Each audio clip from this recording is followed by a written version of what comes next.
Muy buenas noches, espero que se encuentren muy bien. En primer lugar, me gustaría agradecerles a todas las personas que se han interesado en el último libro que escribí, titulado Falsa Independencia, Colombia tras 200 años de la batalla de Boyacá. Es un trabajo producto de un interés particular.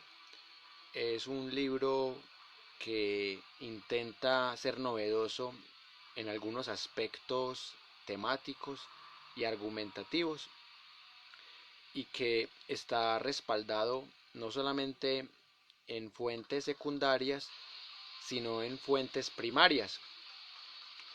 En el día de hoy quiero hablarles un poco de cómo fue el proceso de producción de este libro en aspectos como escritura, diagramación, edición, impresión, empastado y particularmente el tema de la industria y la comercialización del libro, que me parece que es el punto más complejo, porque cualquiera puede escribir un libro, cualquiera lo puede publicar, pero lo difícil de un libro es venderlo y lograr que llegue a miles de personas. Así que hoy quiero contarles algunos de mis secretos cuando escribo un libro. Lo primero que hay que decir, uno no es un escritor famoso, uno no pasa nunca de sacar un libro de más de 1000 ejemplares. Es muy diferente el escenario para un youtuber que tiene 10 millones de seguidores, para un actor, una actriz de televisión que son conocidos por millones de personas. Los escritores underground, si mucho nos conoce la familia, unos cuantos contactos del Facebook, unos cuantos estudiantes. Entonces, lo primero que yo les sugiero a las personas que van a escribir un libro es venta por encargo o tratar de buscar una editorial universitaria. Esos han sido los caminos que yo he utilizado y de cierta manera me han traído resultados, porque la venta por encargo le permite a usted no solamente adueñarse de las regalías, sino también ser consecuente con la oferta y la demanda, porque este tipo de productos no dejan de estar sometidos a leyes de la economía. Por eso me parece muy importante que uno sepa que el libro que uno escribió no es para todo el mundo, que a lo sumo lo pueden leer 1000 personas o incluso lo pueden leer solo 100 personas. Por eso la venta por encargo me parece muy importante y ahorita les daré más argumentos. Pero quiero hablarles primero de cómo es el proceso de escritura de este libro y de otros similares que he escrito. Tengo una metodología muy particular para escribir. Me encantan los temas polémicos y argumentativos. Pese a que la historia tiene, entre comillas, hechos que aparentemente son indiscutibles, como la batalla de Boyacá, como la Primera República tras el grito de independencia, como la constitución política de Cúcuta, son hechos que se han estudiado bastante, pero lo importante no es eso, sino la forma como usted cuenta esos hechos. Que su forma de contar los hechos sea más o menos diferente a como lo cuenta el promedio de los historiadores. Y por eso yo soy de los que utiliza la primera persona. Yo sé que es muy atrevido cuando uno escribe un libro y uno dice, yo pienso que la batalla de Boyacá fue un fracaso, porque solo logró independizarnos de España, pero no nos hizo un país libre porque terminamos dependiendo de otros imperios, como el caso de Estados Unidos, incluso de Inglaterra y de Francia en el siglo XIX también quedamos con ciertas deudas con ellos, que luego se reflejaron también en aspectos de tratados comerciales que no favorecían mucho nuestra industria, y también con el tema de las regalías del Canal de Panamá, entre otras cosas que se pagaron en el siglo XX. Así que lo primero que yo sugiero en el proceso de escritura de un libro es tratar de decir algo diferente a lo que todo el mundo dice. Todo el mundo dice que Simón Bolívar es libertador, pero eso no quiere decir que Simón Bolívar sea libertador. Para mí Simón Bolívar es un tirano más. Es un tipo que después de la batalla de Boyacá se volvió más arrogante. Es un tipo que fusiló a gente por temas personales. Un tipo que humilló a gente en el Perú, que humilló a gente en Pasto, que sin tener una prueba casi mata a Francisco de Paula Santander. Así que ese cuentico de que Simón Bolívar es un libertador es lo primero que yo trato de refutar en este libro. Y no soy el primero que trata de argumentar eso. Pero a pesar de que no soy el primero, trato de hacerlo de manera distinta. Por ejemplo, yo soy de los que defiendo más a Francisco de Paula Santander. Sin embargo, eso no puede dejar sesgar mi análisis en este libro. Yo también cuestiono cuando Santander fusiló a Barreiro por órdenes de Bolívar. Santander también fue sanguinario, y yo también critico cosas de los 5 años de presidencia de Santander, pero siempre mis afectos van a estar más del lado de Santander. Sin embargo, hay gente a la que no le gusta que le digan que Bolívar no es libertador, porque tienen esa idea fija. Nada más ayer veía un documental en donde entrevistaban a personas sobre el grito de independencia, y casi nadie tenía idea de qué fue el Florero de Llorente, que es el episodio más quemado de la historia patria. No sabían, por ejemplo, que Simón Bolívar no tuvo nada que ver en ese escándalo del Florero de Llorente. No sabían, por ejemplo, que Francisco de Paula Santander tampoco tenía que ver. No sabían quiénes eran los protagonistas, de por qué el señor Villavicencio iba a venir, de por qué Villavicencio luego fue presidente encargado. Ni tampoco sabían la importancia del sabio Caldas, o de Camilo Torres, o de Tadeo Lozano, o del mismo Antonio Nariño.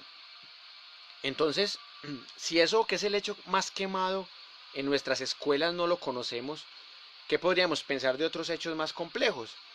Así que me parece que hacen falta muchos más libros de historia para que entendamos por qué nuestra independencia no está completa, por qué nuestra independencia siempre fue parcial. Nunca fuimos totalmente libres, ni hemos sido totalmente libres. Y la otra cuestión es cómo yo escapar de dos extremos. El extremo de las tesis doctorales, que es caer en la casa de citas, y el extremo de los ensayos, que es abusar de la falta de citas. Y por eso en este libro trato de ser equilibrado. No quiere decir que yo lo logre, son los lectores del libro los que tienen que criticarlo y decir si les gustó, si no les gustó, si les parece que tiene rigor o no tiene rigor, si les parece válida la forma como analizo yo los argumentos y los hechos. Pero esto es solo una lectura más de la historia de Colombia, es mi lectura particular, porque yo jamás le diré a Simón Bolívar libertador, ni le diré a Santander prócer, pese al que lo admiro más que a Bolívar, porque yo tengo una forma de ver la historia muy alejada de la imposición conservadora, de la época de Rojas Pinilla, cuando enseñaban que Santander era el malo y que Bolívar era el bueno. Y todavía hay gente que cree que Santander es el malo, que Santander es el traidor, cuando nunca se pudo comprobar la participación de Francisco de Paula Santander en la conspiración septembrina, cuando sí se pudo comprobar que tanto el Congreso Anfictiónico de Panamá como la Convención de Ocaña fueron políticas imperialistas de Simón Bolívar. Y también la forma como Simón Bolívar se autonombra presidente vitalicio de Bolivia y dictador de Perú, y también la forma como Simón Bolívar ejecutaba a sus enemigos con piedras para ahorrar balas. Es cierto que existe una leyenda negra en contra de Simón Bolívar, pues, y uno tampoco puede caer de lleno en eso, pero decirle libertador a Simón Bolívar es exagerado. Además que no fue un proceso de liberación, fue un proceso de separación, no de liberación. Porque Colombia nunca dejó de ser un país lacayo, esclavo. Y eso es lo que trato de argumentar en este libro. Yo sé que la tesis que planteo es polémica, pero trato de argumentar con fuentes de la época, con fuentes secundarias y también con algo de historiografía, porque no solamente es argumentar desde la historia, sino desde las condiciones de posibilidad que favorecen una u otra forma de escribir la historia. Si yo leo a un historiador conservador de la época de Rojas Pinilla, me va a hablar maravillas de Simón Bolívar, me va a decir que es un semidios. Pero si yo leo al señor Riaño, que es santanderista a morir, no me va a decir tantas bondades de Bolívar.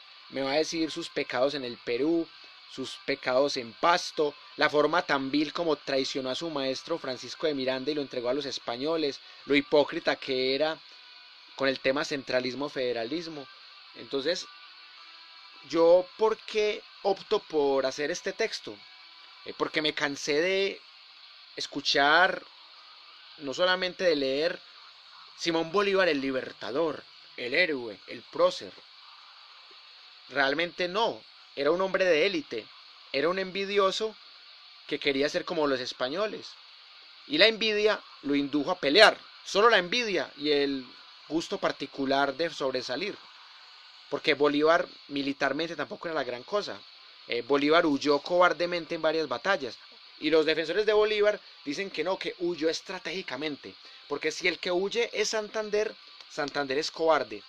Pero si Bolívar huye a Haití o huye a Jamaica, Bolívar es el ídolo, es el estratega. No se puede negar que Simón Bolívar tenía su conocimiento estratégico y militar, pero también nos lo quieren vender como un ídolo, como un semidios, como alguien que no se equivocaba. Y lo que quería Bolívar era montar una dictadura, apoderarse de toda América, desde Argentina y Chile hasta México. Y por eso existe la versión conspirativa de que el presidente Jackson de los Estados Unidos envenenó a Simón Bolívar. Es otra de las tesis que manejan por ahí que me parece bastante loca, pero que también compite con esa idea de que Bolívar murió de tuberculosis. Bolívar era un peligro para Estados Unidos, además porque ya existía la doctrina Monroe, que era América para los americanos, pero realmente no era América para los americanos, sino América para los norteamericanos. Y con esa doctrina Monroe, Estados Unidos hizo y deshizo, al igual que más adelante en el siglo XX con el Plan Marshall. Estados Unidos nunca hace nada de gratis, y la doctrina de Monroe sirvió para que Estados Unidos se fuera a guerra con México y le quitara, con el Tratado de Guadalupe y de Hidalgo, le quitara la mitad del territorio a México. Así que ese cuentico pues de América para los americanos es caca. Y en eso sí estoy de acuerdo con Simón Bolívar. Simón Bolívar predijo que el próximo imperialista y amo del mundo iba a ser los Estados Unidos de América. En ese aspecto me parece que sí fue visionario. Santander sí era un poco más ingenuo en ese tema, porque Santander creía que Estados Unidos era un régimen excelente. Y eso causaba peleas entre ellos, porque Santander quería federalismo, quería que cada país tuviera su presidente, quería que Simón Bolívar no fuera dictador, quería que cada país tuviera su constitución, sus normas. Simón Bolívar quería una unificación de toda la América, al menos hasta Estados Unidos, porque Bolívar no tenía en cuenta a Estados Unidos y no quería a los Estados Unidos, los veía como un peligro y en ese aspecto tenía razón. Pero Simón Bolívar estaba lleno de gente envidiosa también.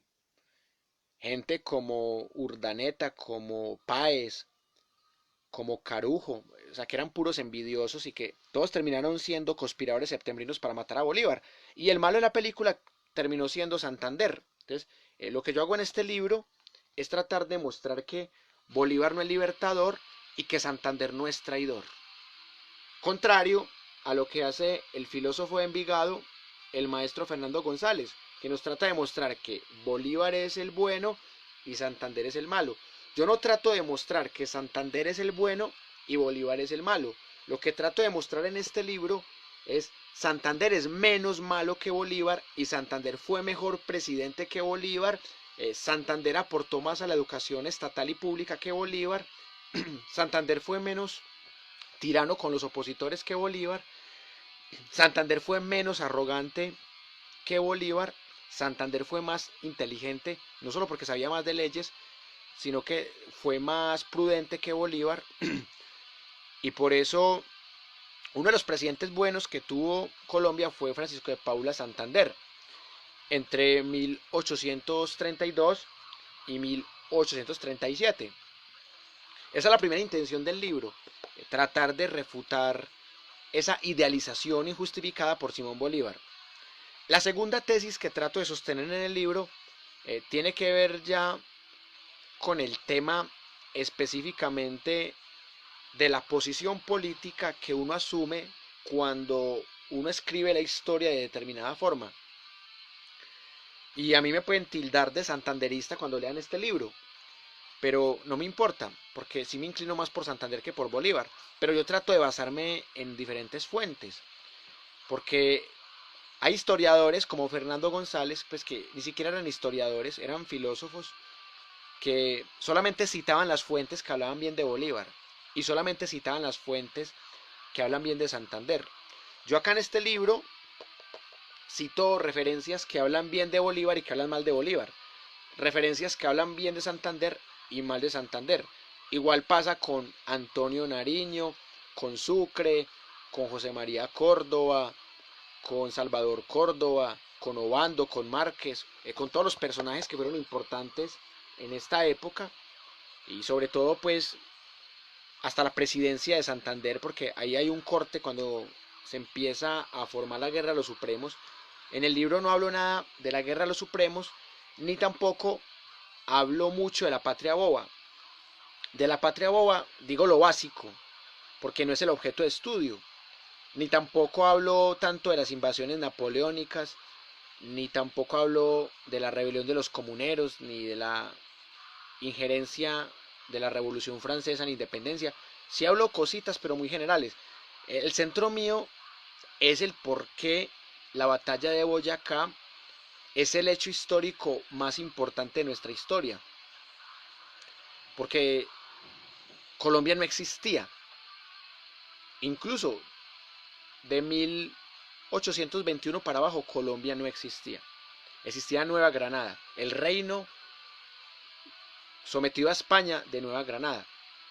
Y gracias a la batalla de Boyacá y obviamente a la posterior Carta Magna de Cúcuta, en 1821 nace la República la Gran Colombia, que a partir de 1930, de 1830, dejó de ser la Gran Colombia, lo cual me parece un error porque hasta ahí yo estaba de acuerdo con Simón Bolívar, porque imagínense ustedes el petróleo de Venezuela, el canal de Panamá y la biodiversidad de Colombia. Si la Gran Colombia se hubiera mantenido durante estos 200 años, sería una potencia mundial, pero como la historia no habla de lo que pudo haber sido y no fue, la historia no habla de condicionales contrafácticos o contrafactuales, la historia habla de lo que supuestamente sucedió, que también es tergiversado políticamente y desde ciertas ideologías.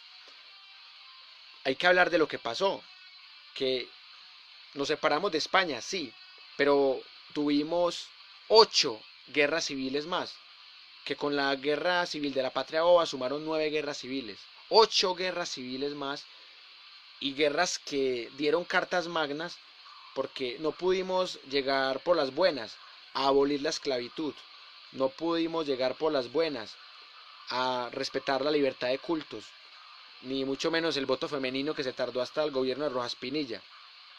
Así que fue por la fuerza como se conquistaron cosas. Pero hubo guerras que ni siquiera permitieron conquistar cosas. Por ejemplo, como la guerra cuando era presidente Miguel Antonio Caro, una guerra innecesaria de 3 meses. Y la guerra de los 1000 días, que es la guerra más importante, pero a la vez la más tonta. Y pues, si bien es cierto, el libro se centra en los antecedentes, en la batalla de Boyacá y en las consecuencias posteriores de la batalla de Boyacá, hay un capítulo final en donde hago una síntesis de lo que ha sido la historia de Colombia desde 1819 hasta nuestros días. Es un gran reto porque toca ser más sucinto que los que han hecho historias concisas o historias breves de Colombia, como el gran historiador Jorge Orlando Melo, o como otros historiadores que han tratado de resumir la historia de Colombia en un libro. Pero yo aquí no resumo la historia de Colombia, sino que resumo las premisas fundamentales para entender las consecuencias de la batalla de Boyacá tras 200 años. Un cordial saludo a las personas que están en línea, particularmente al amigo Julián Sierra, que me está haciendo una pregunta sobre el tema del libro, que me va a adelantar un poquito porque primero voy a hablar de la escritura del libro y luego voy a hablar de los temas comerciales y de los temas de adquisición. Este libro, a partir de esta semana, va a estar disponible en una plataforma para Colombia y para cualquier país del mundo, particularmente pues en habla hispana porque el libro no es bilingüe. Esa plataforma es la que va a comercializar el libro por fuera de Antioquia. Es una plataforma que se llama autoreseditores.com y ahí es muy bacano porque el libro sale muy caro, no mentiras, es muy bacano porque les llevan el libro hasta la puerta de su casa, así usted esté en Bogotá o en Barranquilla, y si usted está fuera del país también se lo llevan. Lo que pasa es que fuera del país sí sale muy costoso el envío del libro, entonces no sería buen negocio comprarlo si está fuera del país, porque todavía no tengo a alguien que me lo venda por fuera del país. Pero si es para comprar el libro en un municipio lejano de Antioquia, pues también sugiero la misma alternativa, de comprarlo por autores editores. Ya voy a autorizar la venta del libro por ahí. Y la otra es adquirirlo directamente conmigo, solamente para personas que confíen en mí y que estén en el Valle de la Aburrá, para que se encuentren conmigo y yo les paso el libro. Es una publicación independiente, porque una editorial grande que vea que uno está hablando mal de Bolívar, van a decir, no, es que usted está hablando mal de Bolívar. Entonces, como usted es políticamente incorrecto, no le vendemos ni le publicamos el libro. Por eso a mí me gusta solamente trabajar con sellos independientes.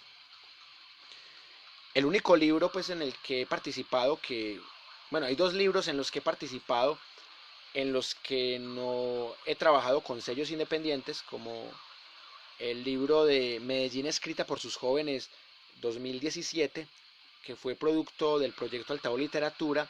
En ese libro, que era de cierta manera institucional, yo hice un ensayo sobre la violencia en Colombia, y es uno de los capítulos del libro, pero realmente yo no fui el que elegí publicarlo con ellos. Ellos fueron los que se ofrecieron a publicar mi ensayo, y como yo hice parte del proyecto Altavoz Literatura, me lo publicaron. Y también sucedió así con las publicaciones que tengo con el Nodo del Lenguaje de Antioquia. El Nodo del Lenguaje me publicó los artículos de investigación que yo hacía en el ámbito educativo y lingüístico. Y el otro proyecto en el que participé, el de 100 preguntas y respuestas para comprender el conflicto colombiano, fue publicado por una editorial universitaria, por la Universidad Católica de Cali. Y en esa publicación me parece que se hizo un gran trabajo. Sin embargo, yo siempre prefiero publicar con sellos que sean incluso independientes de las universidades, porque uno no tiene censura o no se pegan de detalles como, ay no, ¿usted por qué está criticando a Simón Bolívar si Simón Bolívar es el libertador? ¿Cómo le ocurre criticar a Simón Bolívar?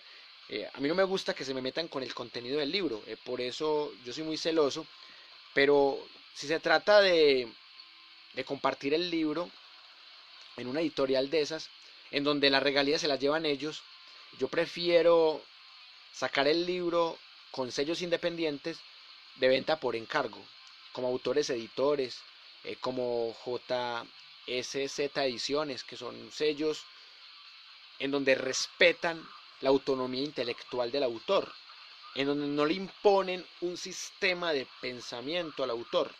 No estoy queriendo decir que las universidades imponen sistemas de pensamiento, pero ya me pasó con el libro de los 100 microcuentos, que en la editorial de la Universidad de Antioquia me dijeron que era un libro bacano, pero es que era muy políticamente incorrecto y que ellos no podían publicar algo tan políticamente incorrecto. O sea, que no me lo publiquen, que porque el libro es malo, listo. Que porque tiene errores de gramática, listo. Que porque los cuentos son muy malos, listo. Pero que no le publiquen a uno un libro que porque es políticamente incorrecto. Como si solamente lo políticamente correcto pudiera ser publicado por una editorial universitaria. Y otra cuestión que también me parece bastante preocupante, cuando uno le dice a la editorial que bueno, que uno le cambia cosas al libro, ya uno está sacrificando su pensamiento crítico porque uno ya está publicando lo que le conviene a la editorial, no lo que uno realmente piensa. Y eso es lo que me parece patético de algunos doctorados, en donde sí, te dicen que si te des 200 referencias, que normas APA, que no sé qué, pero no te dejan pensar. No puedes criticar algo del gobierno de turno porque ya dicen que tu tesis es política y que por ende no es científica. Como si lo político y lo científico se excluyeran. Como si por demostrar que decir que Simón Bolívar es un libertario es una falacia, como si por demostrar eso uno estuviera atentando contra los cánones sagrados de la academia. Yo por eso, a pesar de que yo he comido de cuenta de la academia casi toda mi vida, yo tengo un desencanto con la academia y con esas editoriales que defienden verdades de lo políticamente correcto. Esas editoriales no transforman la realidad de un país, esas editoriales no fomentan el pensamiento crítico, esas editoriales solo buscan negocio. Un último aspecto que les quería comentar del proceso de escritura del libro es la inclusión del capítulo final, porque inicialmente yo iba a escribir solamente 4 capítulos, pero al final decidí incluir un quinto capítulo, también en forma de ensayo, sobre los últimos 200 años de Colombia. El reto mío era resumir la historia política de Colombia en 20 páginas, lo cual es una tarea bastante dura, pero traté de hacer lo mejor posible, respaldado en fuentes, y de hasta cierta manera se puede decir que logré el objetivo. Solamente puedo decir que logré el objetivo cuando los lectores tengan acceso a la obra y realmente me digan, sí, sí lograste resumir la historia de Colombia. Pero es que más que resumir la historia de Colombia, yo quería resumir en ese último capítulo 3 momentos fundamentales de la historia de Colombia, que son las guerras civiles, la violencia bipartidista y el nacimiento de guerrillas paramilitares narcotraficantes. O sea, yo quería en 20 páginas resumir esos 3 procesos históricos que resumen los supuestos 200 años que tenemos de historia republicana. No sé si lo logré, pero se hizo el intento. Así que el libro quedó con una introducción un poco larga porque me gusta que el lector sepa de dónde vienen las cosas y que también la historia se puede contar desde pequeñas curiosidades. El capítulo introductorio son 16 curiosidades históricas que hay gente que conoce, hay gente que no conoce, pero que ayudan a pensar de cómo replantear la figura de Bolívar, de cómo repensar la figura de Santander, de por qué ha habido presidentes pasables en la historia de Colombia, de por qué ha habido presidentes nefastos, sin importar la ideología, en la historia de Colombia. Entonces, yo quería que, por ejemplo, se supiera o se recordara por qué Laureano Gómez tumbó a Marco Fidel Suárez y por qué también indujo a renunciar a López Pumarejo más de 20 años después. Y también quería que vieran por qué Colombia no ha podido consolidarse ni como Estado-nación, ni como Estado social de derecho, ni como república, ni como democracia.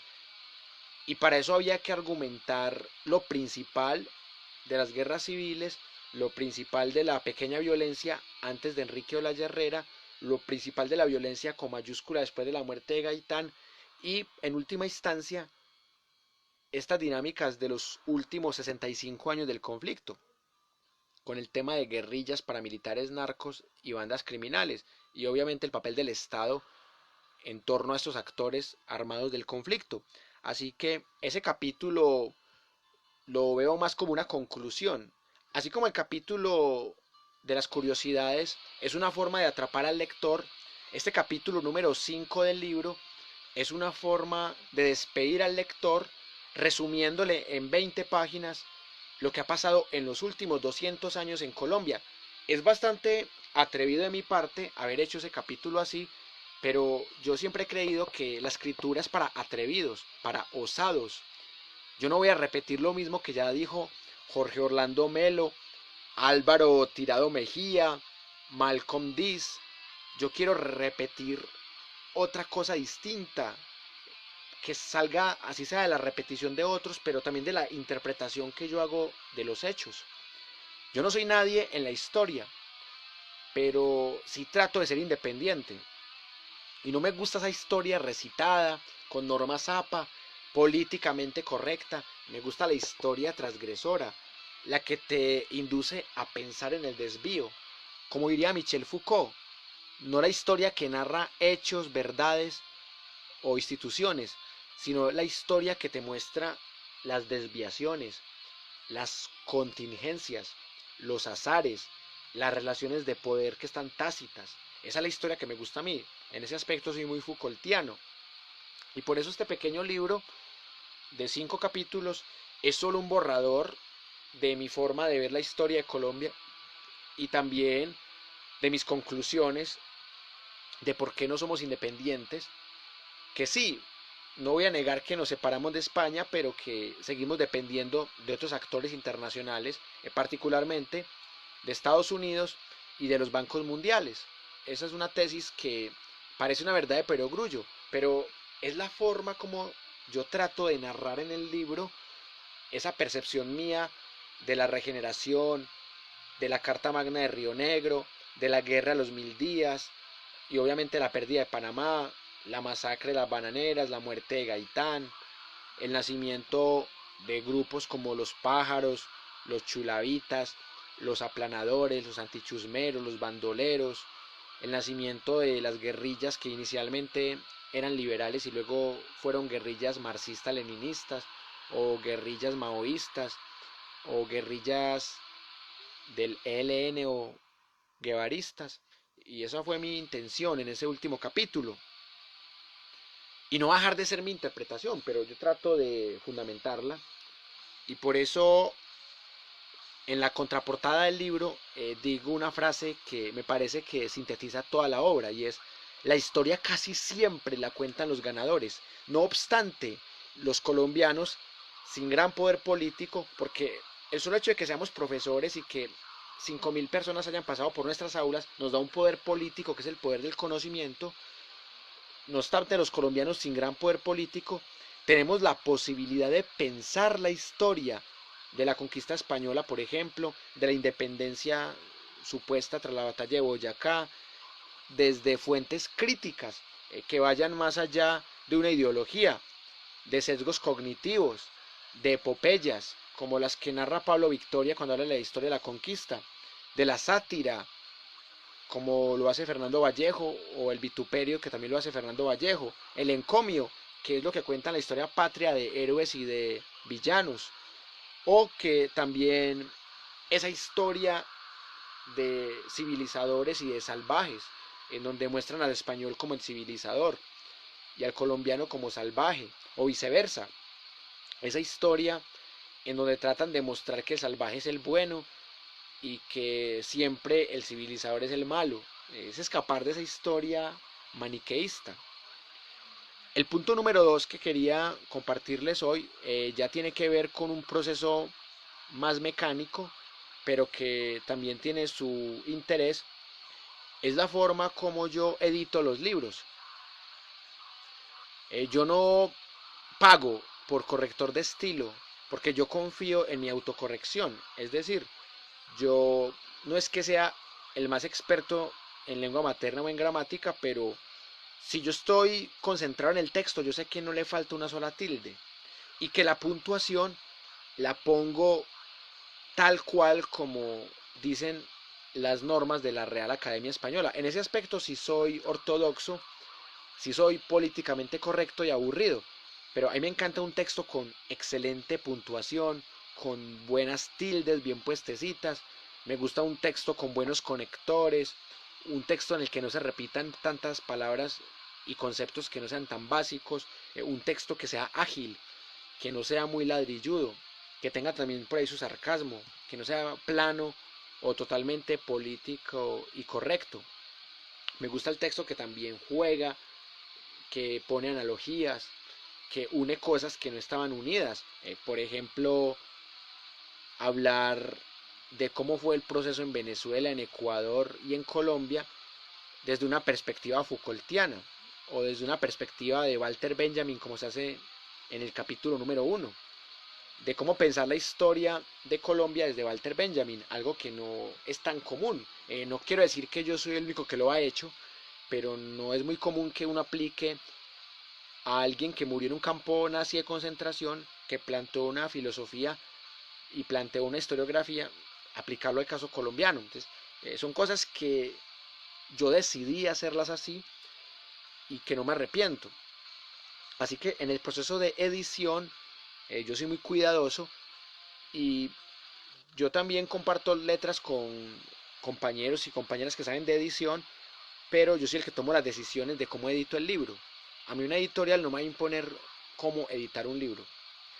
Y en el tema de la diagramación, también soy muy caprichoso. Me gusta diagramar los libros que queden en el tamaño que a mí me gusta. Me encantan los libros de pasta dura. Yo sé que el texto de pasta blanda tiene más publicidad, pero me encanta el libro de pasta dura. Así salga 3.000 pesos más costoso por unidad. Porque es que yo tengo un lema y es: la pasta dura dura para toda la vida. Y por eso me encantan los libros grandes, tamaño carta como mínimo, pasta dura. Me gusta así un empastado brillantico, sin errores. Y por eso yo soy muy celoso con la diagramación de mis libros. Y cuando me ha tocado participar en proyectos como Altao Literatura, pues no tenía velos en esa entierra, pero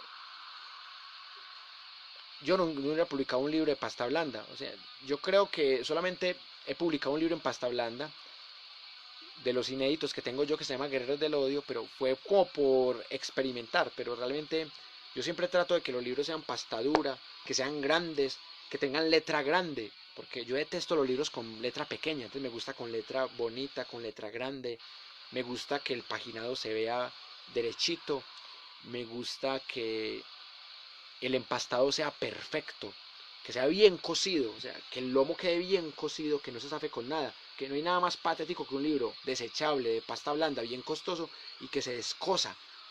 Yo les puedo garantizar que este libro nunca se va a descoser. Así que en aspectos de edición y diagramación soy bastante terco, me gusta hacerlo todo yo. Tampoco me gusta pagarle a diseñadores gráficos para que me hagan las portadas. O sea, yo mismo hago las portadas porque me gusta que esté el sello mío ahí. Así como yo lo escribí, así como yo lo edité, así como yo lo diagramé, yo mismo diseño las portadas, yo elijo los colores. A mí una editorial, como pasa con la Universidad de Antioquia, que te deja sin regalías, y te impone la edición y te impone la diagramación y te impone qué se debe decir y qué no se debe decir, como si estuviéramos en RCN o en Caracol, en donde el director te dice qué debes decir y qué no. Así está la editorial de la Universidad de Antioquia. No permite el libre pensamiento, no permite que le tumbes a sus ídolos de barro como Simón Bolívar. Así que yo por lo menos en mis planes no tengo publicar un libro con la editorial de la Universidad de Antioquia, porque no voy a permitir que me censuren ni que me obliguen a ser políticamente correcto en un tema que no lo quiero ser. Y que sí, que da prestigio publicar con editoriales universitarias, lo da, pero yo prefiero publicar con editoriales independientes y que yo me quede con mis regalías y que yo lo venda a mi manera, que yo lo haga a mi manera, con mi gusto, con mis colores, con mis estilos, no con los que me imponga una editorial famosa o universitaria. Por otro lado, debo aceptar que los libros son un producto difícil de vender para quienes no somos famosos. Sin embargo, insisto en que los que no somos famosos no tenemos por qué dejar de escribir. Y casi nos lean 100 personas, pero que nos lean de corazón. No porque somos famosos en YouTube, en la televisión, en la farándula. Con que me lean 100 personas, soy feliz. Es como cuando estos videos lo ven 100 o 200 personas. Yo con eso soy feliz porque ya es suficiente. Yo tampoco pretendo llegarle a toda Colombia con mis libros. Y si yo quisiera llegar a toda Colombia, lo que menos haría es un libro de historia política de la época de Simón Bolívar. Haría algo farándula, de seducción o cualquier otra cosa. Pero si yo hablo de historia política es porque yo tengo mi nicho y gente que de cierta manera ha valorado mi trabajo y que me apoya y que así escriba un libro de fútbol, de política, de historia o de música, siempre me compran los libros y saben de la calidad que tienen los libros, tanto en su empastado como en su contenido. Y hay dos temas finales que me gustaría reflexionar que ya tienen que ver con una pregunta que hacía ahorita el compañero, el tema de la comercialización, que es el penúltimo tema que quiero trabajar hoy. Un libro, cuando se saca con una editorial, toca venderlo a un precio muy elevado respecto a lo que vale su costo de producción. Porque si usted saca 1000 libros y esos 1000 libros le valen 5 millones de pesos, cada libro le sale a 5.000 pesos, usted lo vende a 30.000 y ya está ganando 25. Pero de esos 25 hay que pagarle al corrector de estilo o al editor, al diagramador, al diseñador de portada, al vendedor de la librería, a la gente de la editorial. Entonces al autor solo le toca un 10% de las regalías. Máximo, máximo, en la Universidad de Antioquia es donde he visto el precio más alto, pagan un 11, un 12% de regalías al autor. Así que, si usted no lo conoce nadie, como es el caso mío, que no me conoce nadie, yo publico un libro con la editorial de la UDA, muy bacano, muy parchado, pero las regalías quedan para todo mundo menos para mí, que soy el creador de la obra, porque las poquitas regalías quedan en la editorial de la UDA, en el librero, y al diseñador se le paga por su portada, al editor o al corrector de estilo se le paga su trabajo, y el autor queda mamando, porque casi nunca las regalías son suficientes. Porque si por ejemplo, supongamos que 3 libros valen 100.000 pesos, y de esos 100.000 pesos, supongamos que se saquen 15.000 de costos de producción, entonces quedan 85.000 pesos de regalías. De esas regalías al autor solo le toca el 10%. O sea, no le toca ni siquiera 10.000 pesos. Mientras que uno hace el libro por su cuenta, con un sello independiente, sin ser censurado, y uno lo puede vender al doble de lo que a uno le sale. Si el libro sale en 20.000, uno lo vende a 40.000. Si el libro sale a 15.000, uno lo vende a 30.000. así de sencillo. Entonces, siempre es mejor trabajar con sellos independientes, con sellos que te hagan los libros que tú requieras y que no te obliguen a hacer 1000 ejemplares para que se enhuesen con eso.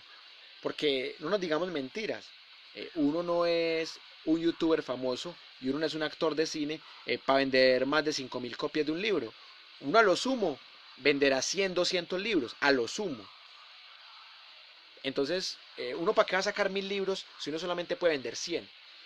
Es más sensato o vender por encargo, que es lo más lógico, o sacar máximo 100. ¿Cuál es el problema? Que si usted saca 100, esos 100 valen casi lo mismo que sacar 1000. Entonces, por eso se puede hacer el esfuercito de sacar los 1000. Pero usted de los 1000 termina vendiendo 200, termina dando a mitad de precio 300 y termina regalando 500. Entonces, viene a ser la misma caca.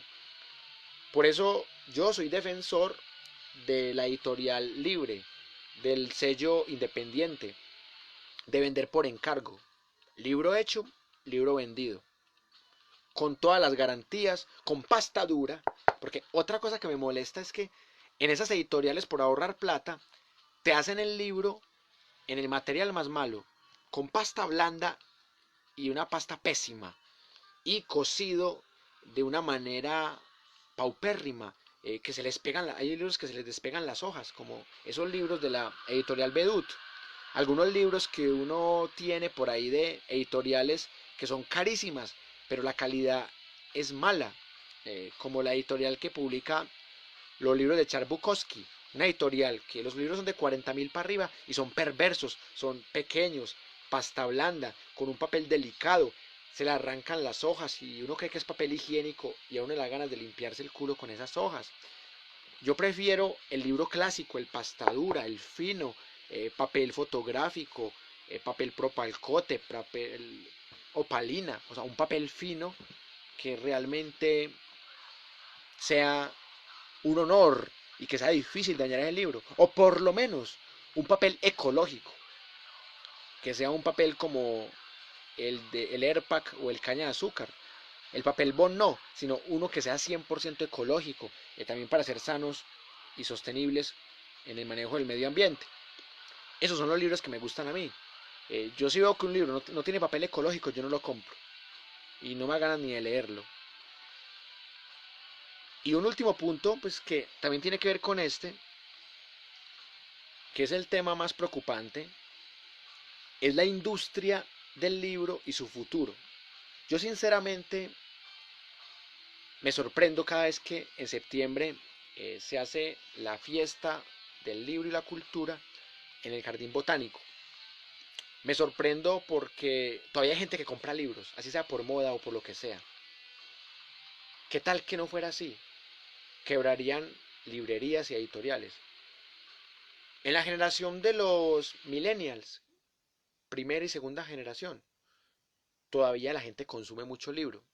Los centennials todavía consumen libros, pero no sabemos si la generación de los alfa, que son los nacidos a partir del 2010, vayan a ser consumidores de libros.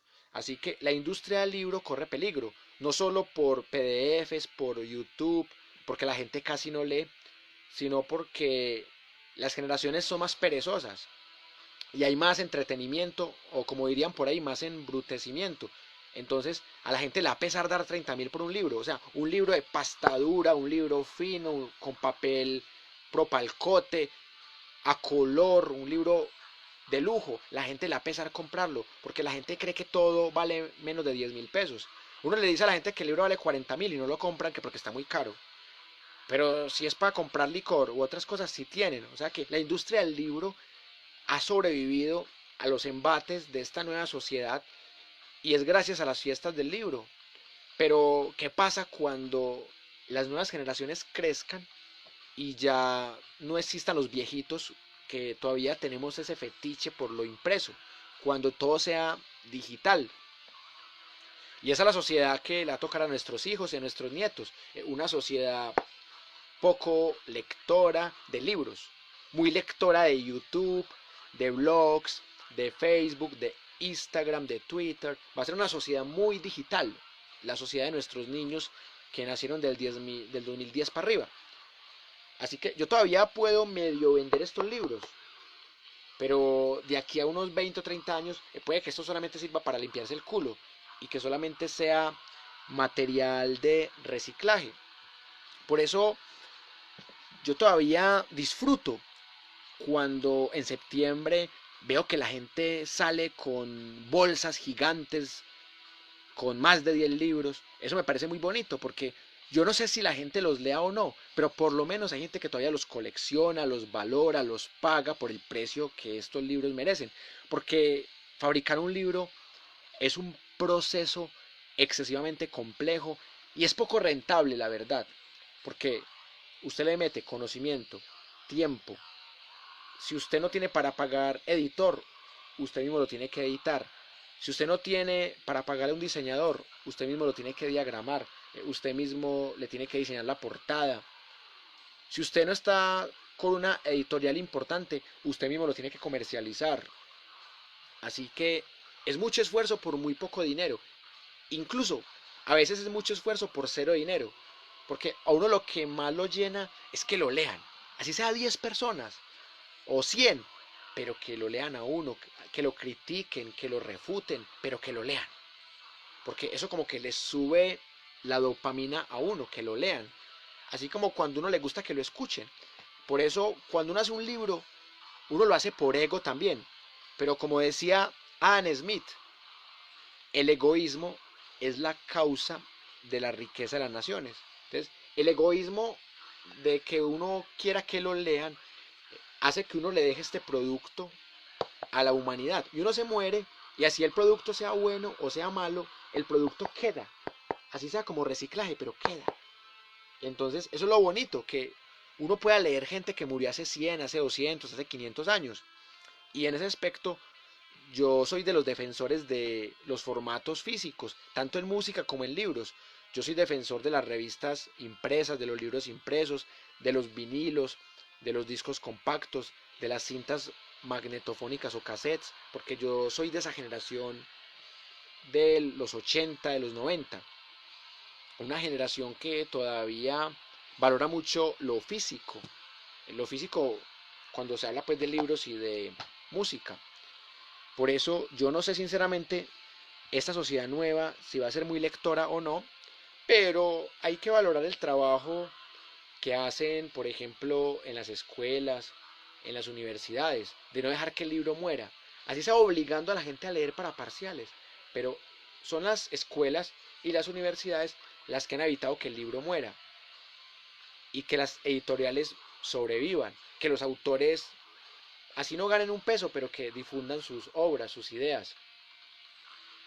Y por eso, hablando ya del tema de la industria en general, me parece que todavía hay alguna esperanza y sobre todo pues por eventos como la Parada Juvenil de Lectura, como las fiestas del libro, las ferias y otro tipo de tertulias académicas e intelectuales que permiten que el libro no muera, como muchos creían que a partir del 2000 el libro iba a morir y no ha muerto todavía por fortuna.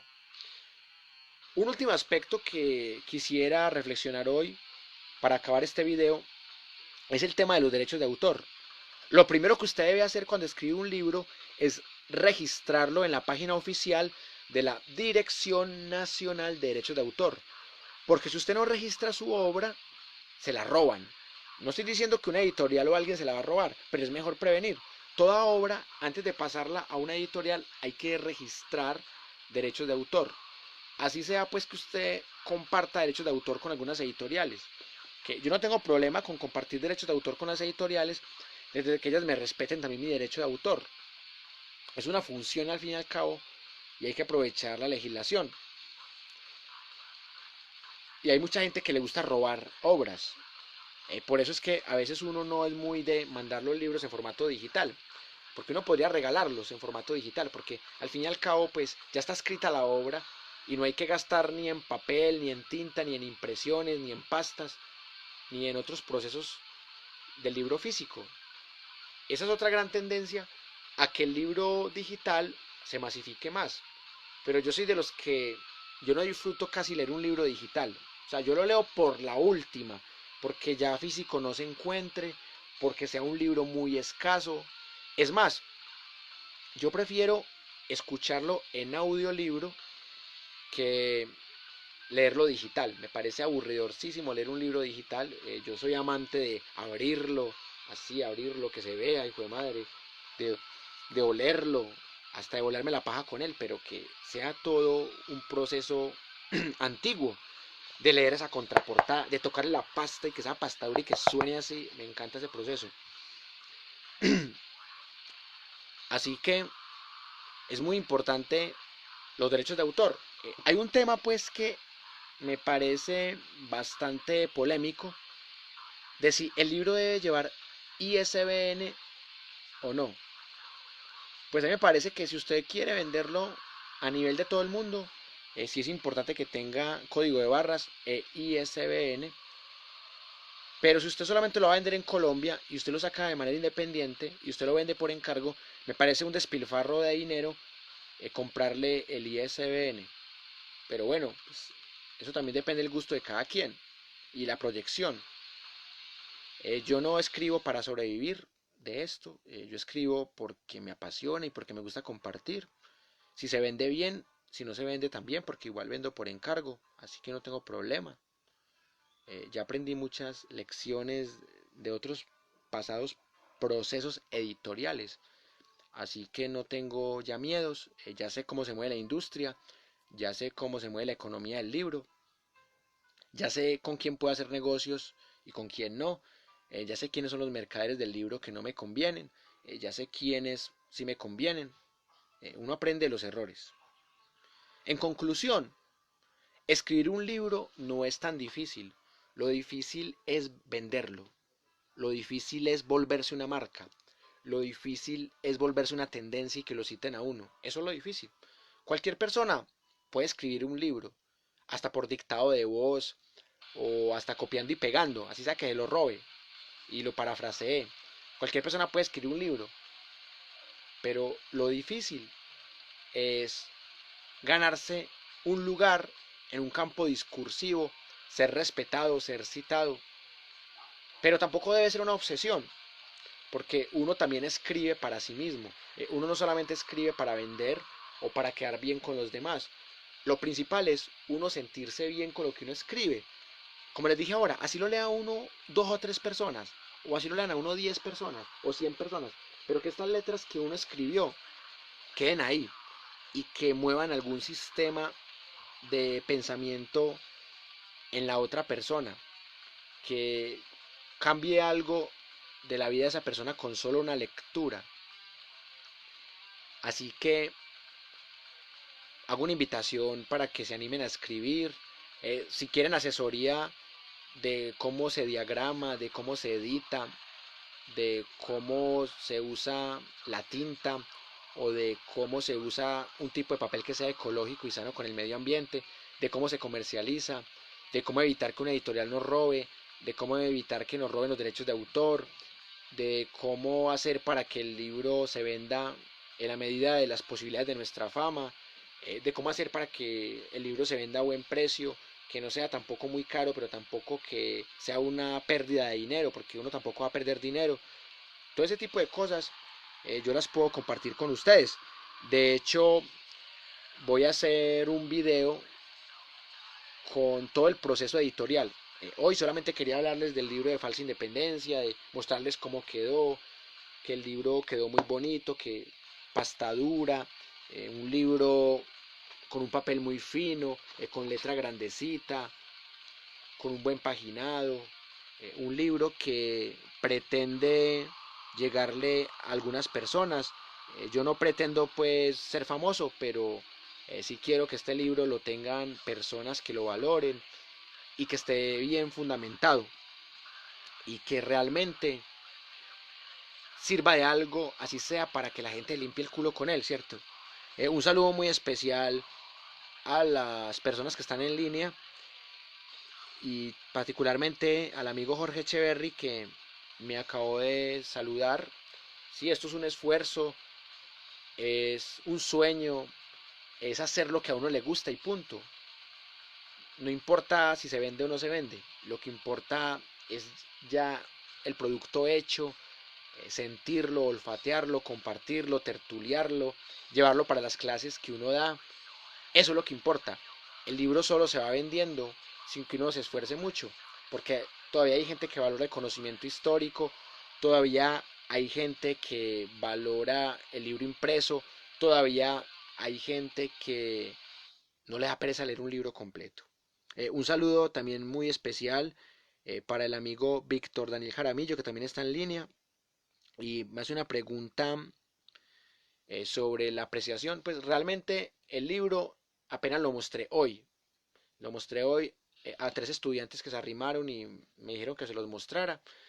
Y los estudiantes pues lo miraron de manera general y a ojo de buen cubero, pues les gustó que fuera hecho en una pasta fina, les gustó el tamaño de la letra y les gustó por encimita los capítulos, pero no hicieron más comentarios. Realmente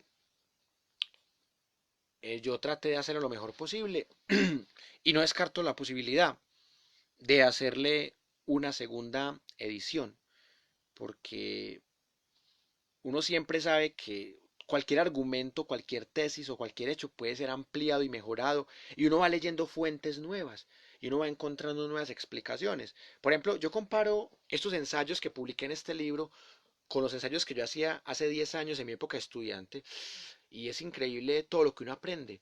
A pesar de que lo que uno aprende sigue siendo poquito para todo el universo del conocimiento histórico, es increíble que uno, por ejemplo, ya no se atreva a decirle a Simón Bolívar libertador, porque uno ya tiene cierto recelo a Simón Bolívar, cosa que no pasaba hace 15 años, que uno creía que Simón Bolívar era un ídolo patrio.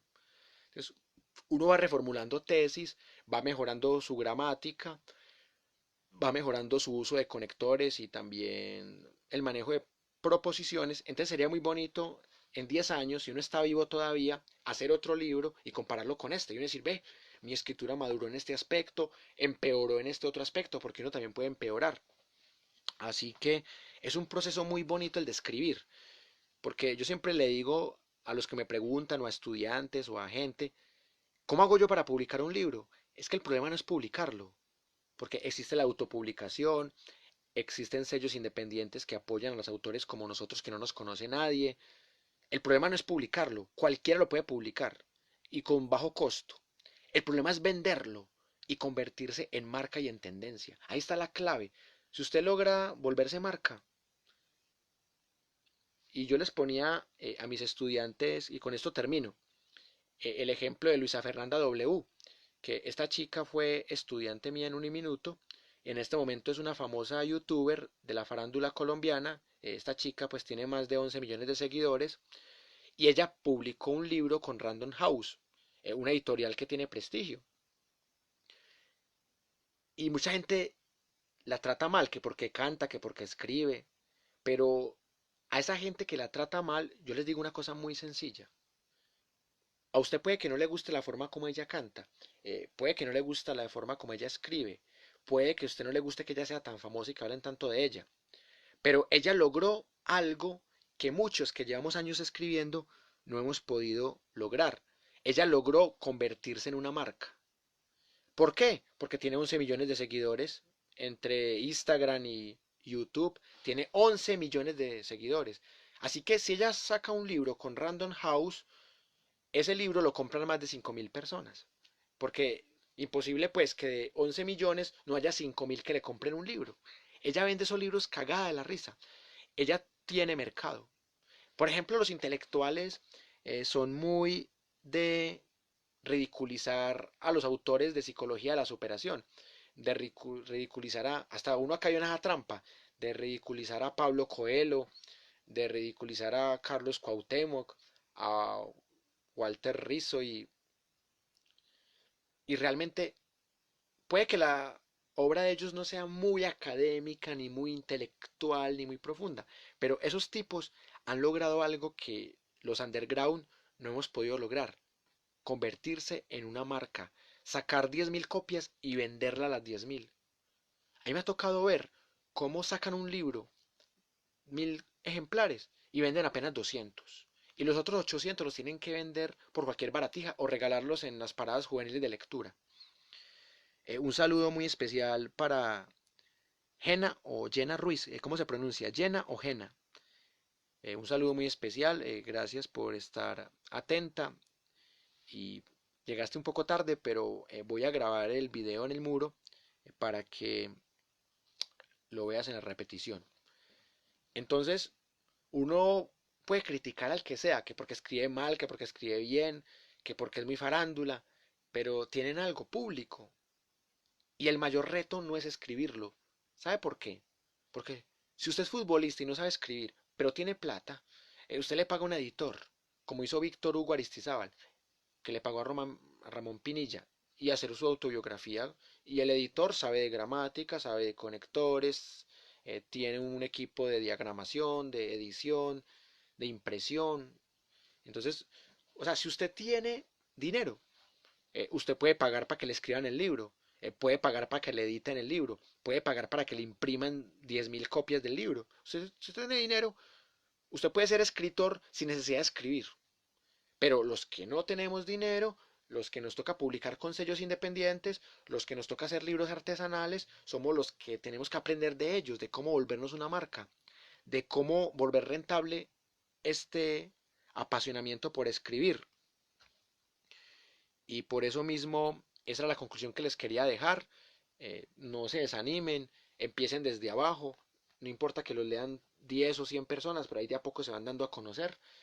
Y puede que no lleguen a ser escritores famosos, pero por lo menos van a ser escritores felices de que escriben lo que les apasiona.